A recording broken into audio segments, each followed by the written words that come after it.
नमस्कार दोस्तों, स्वागत है आपका आज के मुख्य समाचार में, जिसमें सबसे पहली और बड़ी खबर में आपको बताएंगे कि हाई कोर्ट ने बिहार सरकार से पूछा कि होम आइसोलेशन में रहने वाले मरीजों को कैसे मिल रहा है ऑक्सीजन, 18 प्लस को कब लगेगा टीका। जी हाँ दोस्तों, यहाँ पर सख्त हो गया है हाई कोर्ट। दूसरी बड़ी खबर में जिक्र होगा कि बिहार में भाजपा सांसद के यहाँ 30 से ज़्यादा एम्बुलेंस पार्क मिली, पप्पू यादव ने दागे सवाल, जिसके बाद रूढ़ी ने दी सफाई। और तीसरी बड़ी खबर में जिक्र होगा कि कोविड-19 के उपचार में विदेशी दवाओं पर ज्यादा निर्भरता से बचें, अदालत का बड़ा आदेश। दोस्तों, हर एक खबर की गहराई में आपको ले जाएंगे, लेकिन उससे पहले अगर आप भी मोदी सरकार की नीतियों का विरोध करते हैं तो आप अभी इस वीडियो को लाइक कीजिए और इस लाल बटन को दबा के चैनल को फ्री में सब्सक्राइब करके घंटी बजाकर कमेंट में लिखिए जय हिंद। दोस्तों, रुक करते हैं तमाम बड़ी खबरों की तरफ। हाईकोर्ट ने बिहार सरकार से पूछा, होम आइसोलेशन में रहने वाले मरीजों को कैसे मिल रहा ऑक्सीजन, 18 प्लस के लोगों को कब से मिलेगी वैक्सीन। जी हां दोस्तों, होम आइसोलेशन में रह रहे गंभीर मरीजों को जरूरत पड़ने पर ऑक्सीजन सिलेंडर कैसे पहुंचाया जाएगा। पटना हाईकोर्ट ने राज्य सरकार को इस संबंध में सोमवार तक जवाब दाखिल करने को कहा है। साथ ही खंडपीठ ने मुख्य सचिव से यह भी पूछा कि सूबे में 18 से 45 वर्ष के लोगों को कब से कोविड का टीका लगना शुरू होगा। शुक्रवार को न्यायमूर्ति शिवाजी पांडे के कार्यकाल का अंतिम कार्य दिवस होने के कारण मुख्य न्यायाधीश न्यायमूर्ति संजय करोल के अनुरोध पर सभी आदेश न्यायमूर्ति शिवाजी पांडे ने दिए। न्यायमूर्ति पांडे ने अपने कार्यकाल का अंतिम केस के रूप में सुनवाई की। मामलों पर अगली सुनवाई सोमवार को सुबह 10:30 बजे होगी। मुख्य न्यायाधीश की अध्यक्षता वाली खंडपीठ ने कोविड के उपचार में ऑक्सीजन की दिक्कतों पर राज्य के मुख्य सचिव की ओर से दाखिल हलफनामे पर विचार किया। मामले पर सुनवाई के दौरान न्यायमूर्ति शिवाजी पांडे ने राज्य सरकार से कई सवाल किए। कोर्ट ने पूछा कि राज्य में ऑक्सीजन की कमी क्यों है। कोर्ट ने सरकार से जानना चाहा कि जो लोग घर पर रह अपना इलाज करा रहे हैं, उन्हें ऑक्सीजन की कमी होने पर राज्य सरकार किस तरह ऑक्सीजन उपलब्ध करा रही है।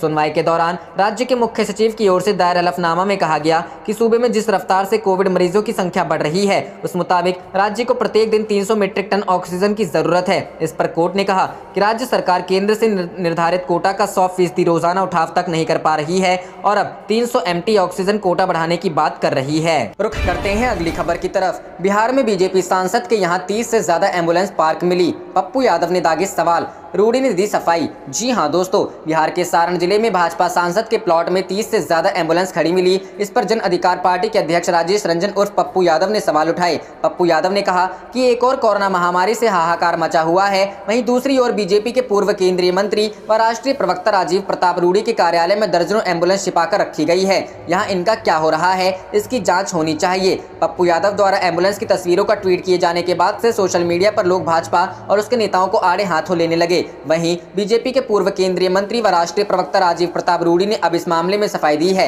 रूढ़ी ने अपने ऊपर लगे आरोपों पर कहा कि पप्पू यादव घटिया राजनीति करते हैं, वे बिना जानकारी के ही सवाल उठा रहे हैं। रूढ़ी बोले, वो एम्बुलेंस इसलिए इकट्ठी खड़ी थी क्योंकि ड्राइवर नहीं है। मैं कह रहा हूं कि पप्पू यादव कोविड में ड्राइवर दीजिए और सभी एम्बुलेंस सारण में चलवाइए, मैं मुफ्त में ये सभी गाड़ी देने के लिए तैयार हूं। इससे पहले पप्पू यादव ने अपने ट्विटर पर लिखा था, पूर्व केंद्रीय मंत्री व बीजेपी प्रवक्ता राजीव प्रताप रूढ़ी के अमनौर स्थित कार्यालय परिसर में दर्जनों एम्बुलेंस बरामद। सांसद विकास निधि से खरीदा गया एम्बुलेंस किसके निर्देश पर यहां छिपाकर रखा गया है, इसकी जांच हो। सारण डीएम सिविल सर्जन यह बताएं, बीजेपी जवाब दे। पप्पू यादव ने यह भी कहा, हमें जब सूचना मिली कि सारण जिले के अमनौर में एक प्लॉट पर एम्बुलेंस छिपाई हुई है तो हमने जांच की, फिर हमें वहां 30 एम्बुलेंस मिली। उस स्थान पर राजीव प्रताप रूढ़ी के नाम के साथ कई होर्डिंग्स हैं, वहां सुरक्षा कर्मियों की मौजूदगी थी, लेकिन हमने एम्बुलेंस से कवर हटा दिए हैं।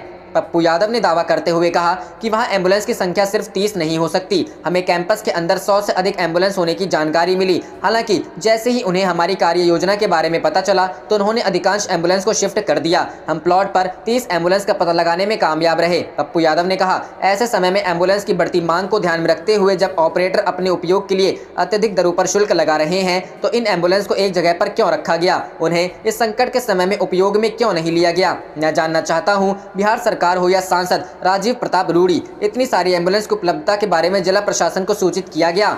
यदि हाँ, तो जिला प्रशासन ने उनका उपयोग क्यों नहीं किया? और अगर रूढ़ी ने स्थानीय प्रशासन को सूचित नहीं किया तो यह अधिकारियों की विफलता है। इन सवालों के जवाब दिए जाने की जरूरत है। मैं मामले की उच्च स्तरीय जांच की मांग करता हूं। रुख करते हैं अगली खबर की तरफ। कोविड-19 के उपचार में विदेशी दवाओं पर ज्यादा निर्भरता से बचें, अदालत। जी हां दोस्तों, आयातित दवाओं पर अत्यधिक निर्भरता से बचने की सलाह देते हुए बम्बई उच्च न्यायालय ने केंद्र और महाराष्ट्र सरकार से कहा कि वे विदेशी उत्पादकों की दवाओं जैसे टोसिलीजुमैब के उचित विकल्प के बारे में जागरूकता पैदा करने को कहा है, जिनका इस्तेमाल कोविड-19 के उपचार में किया जा सकता है। मुख्य न्यायाधीश दीपांकर दत्ता और न्यायमूर्ति जीएस कुलकर्णी की एक पीठ ने कहा, टोसिलीजुमैब की कमी की देखते हुए सरकार को नागरिकों को यह बताना चाहिए कि इसके बजाय कौन सी अन्य स्थानीय स्तर पर उत्पादित सस्ती और व्यापक रूप से उपलब्ध दवाएं हैं जिनका इस्तेमाल किया जा सकता है। उच्च न्यायालय ने कहा, भारत सरकार ने ऑन रिकॉर्ड यह मत व्यक्त किया है कि इटोलिजुमैब, डेक्सामेथासोन और मिथाइल प्रेडनिसोलोन दवाएं टोसिलीजुमैब के समक्ष है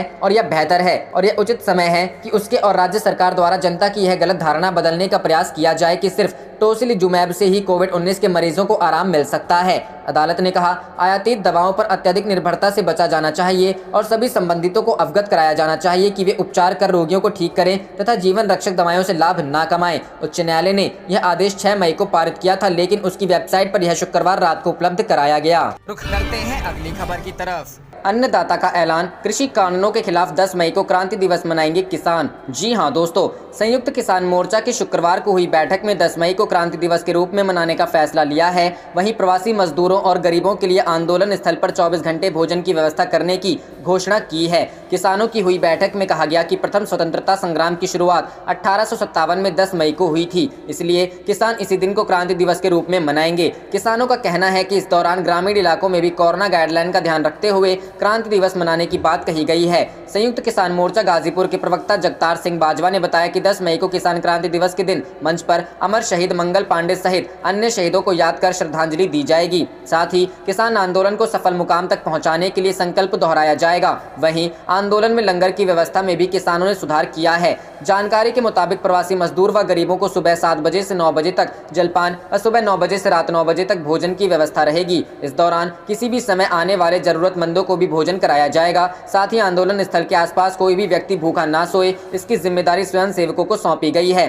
एम्स से रिटायर्ड डॉक्टर दे रहे कोरोना से बचने के सुझाव। किसानों ने कोरोना संक्रमण से बचने के लिए एहतियातन दिल्ली फाइट कोविड-19 नाम का व्हाट्सएप ग्रुप बनाया है। इसमें अनुभवी डॉक्टर किसानों को कोरोना से बचने के सुझाव दे रहे हैं। इन डॉक्टरों में एम्स के पूर्व डायरेक्टर अनिमेश दास व डॉक्टर SK सिंह शामिल हैं, जो किसानों को कोरोना संक्रमण से सुरक्षित रहने की जानकारियां दे रहे हैं। वहीं यूपी गेट बॉर्डर पर शुक्रवार को हुई बैठक में DP सिंह, बलजिंदर सिंह मान, धर्मपाल सिंह सहित अन्य कई लोग मौजूद। रुख करते हैं अगली खबर की तरफ। देश में ऑक्सीजन की कमी से हो रही मौतों पर राष्ट्रीय मानवाधिकार आयोग में याचिका दाखिल। जी हां दोस्तों, देश में ऑक्सीजन की उपलब्धता की कमी के कारण कोरोना संक्रमितों की हो रही मौतों को लेकर राष्ट्रीय मानवाधिकार आयोग में केंद्र सरकार के खिलाफ एक याचिका दायर की गई है। ये याचिका मानवाधिकार कार्यकर्ता विष्णु कुमार गुप्ता द्वारा दाखिल की गई है। दाखिल याचिका में कहा गया है कि देश के जिला अस्पतालों एवं निजी अस्पतालों में ना तो ऑक्सीजन प्लांट है और न ही ऑक्सीजन के भंडारण की व्यवस्था, जबकि इन जगहों पर कम समय व कम खर्चे पर 1 महीने में PSA प्लांट लगाए जा सकते हैं। ऐसे एक प्लांट को लगाने में केवल उतनी लागत आती है जितनी रकम कई अस्पताल हर वर्ष अपने लिए ऑक्सीजन खरीदने में खर्च कर देते हैं।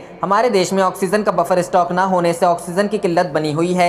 यदि सरकार ने आम आदमी के संविधान प्रदत्त जीवन जीने के अधिकार को ध्यान में रखते हुए विगत वर्ष के कोरोना संकट को देखते हुए ऑक्सीजन का बफर स्टॉक एवं उत्पादन आपूर्ति पर ध्यान रखा जाता तो ऐसी भयावह स्थिति पैदा नहीं होती। एडवोकेट गुप्ता का कहना है कि सरकार इस महामारी का आकलन करने में फेल हो गई है। कोरोना की तीसरी लहर अक्टूबर में आने की संभावना जताई जा रही है, इसलिए सरकार का प्राथमिक दायित्व बन जाता है कि वर्तमान एवं भविष्य की ऑक्सीजन की स्थिति को देखते हुए अविलंब देश के सभी सरकारी जिला अस्पतालों एवं निजी अस्पतालों में PSA प्लांट लगवाना सुनिश्चित करे।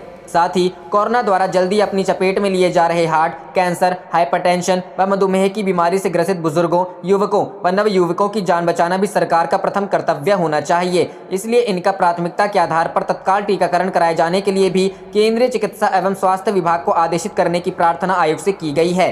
हालांकि इसी मामले पर एडवोकेट गुप्ता ने उत्तर प्रदेश के मुख्यमंत्री योगी आदित्यनाथ को भी उत्तर प्रदेश की अति चिंताजनक स्थिति सुधारने और PSA प्लांट को लेकर पत्र भी भेजा है। रुख करते हैं अगली खबर की तरफ। जनता के प्राण जाए पर PM की टैक्स वसूली ना जाए, वैक्सीन GST पर राहुल गांधी का वार। जी हां दोस्तों, कोरोना वैक्सीन की कीमतों के बाद अब उस पर लगने वाले टैक्स को लेकर हंगामा शुरू हो गया है। शुक्रवार को ओडिशा के मुख्यमंत्री नवीन पटनायक ने वित्त मंत्री निर्मला सीतारमण को चिट्ठी लिखकर वैक्सीन की खरीद पर लगने वाले जीएसटी को माफ करने की मांग की थी। अब शनिवार को कांग्रेस सांसद राहुल गांधी ने भी वैक्सीन पर टैक्स वसूलने पर प्रधानमंत्री मोदी पर सीधा हमला किया है। राहुल ने ट्वीट कर कहा है, जनता के प्राण जाए पर पीएम की टैक्स वसूली ना जाए। इस ट्वीट के साथ उन्होंने #GST का भी इस्तेमाल किया है। सरकार ने विदेशों से आने वाली कोरोना वैक्सीन पर तो जीएसटी हटा दिया है, लेकिन देश के अंदर ही वैक्सीन की खरीद पर अब भी जीएसटी लिया जा रहा है। केंद्र सरकार की तरफ से कोरोना की वैक्सीन पर 5% जीएसटी लिया जा रहा है। सीरम इंस्टीट्यूट कोविशील्ड की एक डोज राज्यों को 300 रुपए और भारत बायोटेक कोवैक्सीन की एक डोज 400 रुपए में दे रही है। इसके ऊपर से 5% जीएसटी अलग से लग रहा है। इसके बाद राज्यों को कोविशील्ड की एक डोज 315 रुपए और कोवैक्सीन की एक डोज 420 रुपए में पड़ रही है। इससे राज्यों पर अतिरिक्त खर्चा बढ़ रहा है। इसलिए कई राज्य वैक्सीन पर लगने वाले जीएसटी में छूट की मांग कर रहे हैं। वहीं केंद्र सरकार को दोनों ही वैक्सीन का एक डोज 150 रुपए में मिल रहा है। भारत में इस वक्त 3 वैक्सीन के इस्तेमाल को मंजूरी मिली है। पहली वैक्सीन है कोविशील्ड, जिसे सीरम इंस्टीट्यूट बना रहा है, और दूसरी है कोवैक्सीन, जिसे भारत बायोटेक ने ICMR के साथ मिलकर बनाया है। तीसरी वैक्सीन है स्पुतनिक V, जिसे इमरजेंसी यूज की मंजूरी मिल गई है। ये रूसी वैक्सीन है, जिसे भारत की डॉक्टर रेड्डी लैब बनाएगी। हालांकि अभी तक स्पुतनिक V की कीमतें तय नहीं। आप देख रहे थे आपका अपना चैनल जय हिंद जय भारत।